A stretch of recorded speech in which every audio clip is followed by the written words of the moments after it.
The freedom you crave isn't in sex. It's in saying no. They told you freedom was saying yes. Yes to more.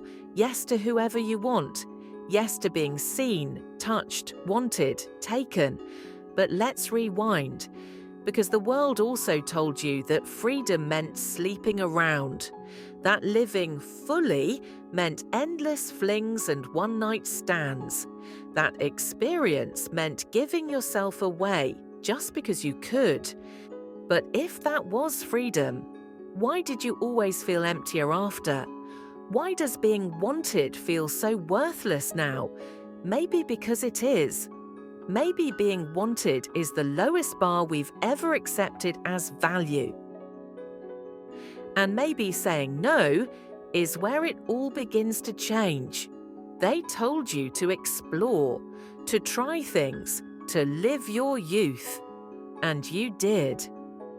But somewhere between hookups and hungover mornings, you realized none of it touched your soul. And now you're starting to understand freedom isn't found in how many people want access to your body. It's in how few actually get it. You thought you were broken for not enjoying casual. But what if that wasn't your failure? What if that was your wisdom? You're not cold. You're not repressed. You're not boring. You're done performing. Because something shifts the day you stop needing to be wanted. It's subtle at first. You stop craving attention. You stop chasing.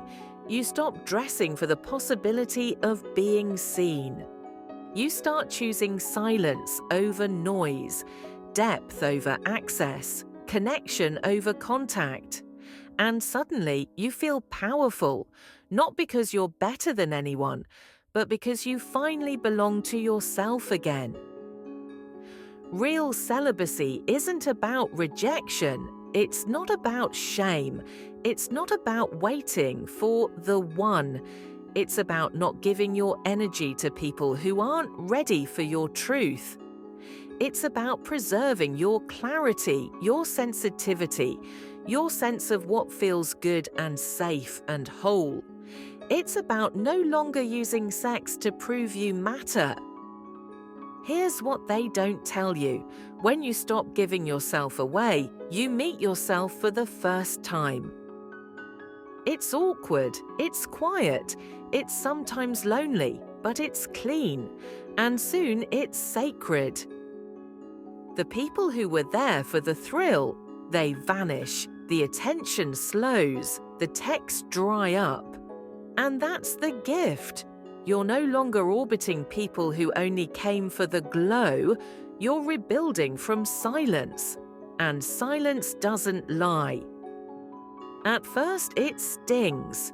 You'll think you've lost something, but you didn't lose connection. You lost distraction.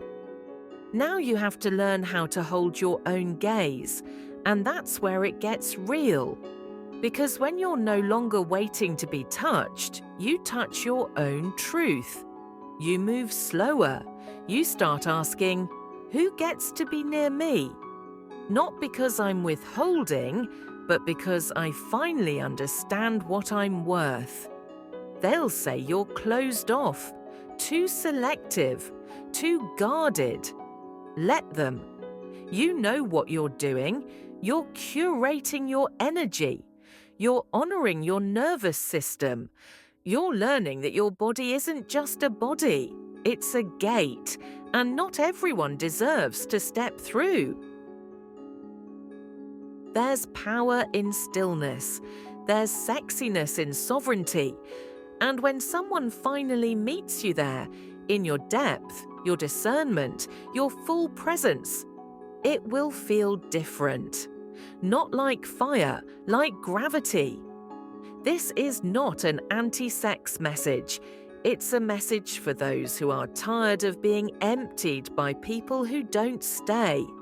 It's for the ones who ache after they're touched, who feel lonelier after connection than before. You're not broken. You're not crazy. You're waking up. You're realizing that your body is not a bargaining chip. That pleasure without presence isn't worth it. That intensity without intimacy isn't freedom, it's noise. And you're finally ready for quiet. Maybe celibacy isn't something you plan. Maybe it's something you grow into out of self-respect, out of clarity, out of deep, sacred boredom with being used. You were never too intense. You were just looking for something real in a world built on edits and escapism. And now you're not looking anymore. You're becoming. There's a confidence that arrives when you stop being available, not loud, not performative, not aggressive, but quiet, solid, anchored. You're not waiting, you're not hoping, you're not watching your phone, you're just living, softly, clearly, on your own terms. And when someone sees that light in you and chooses to stay, to match it, you'll know they're not just drawn to your fire, they're built for your frequency. Still here? Told you it'd land. Now breathe and say no until it's a yes, because that's where real freedom lives.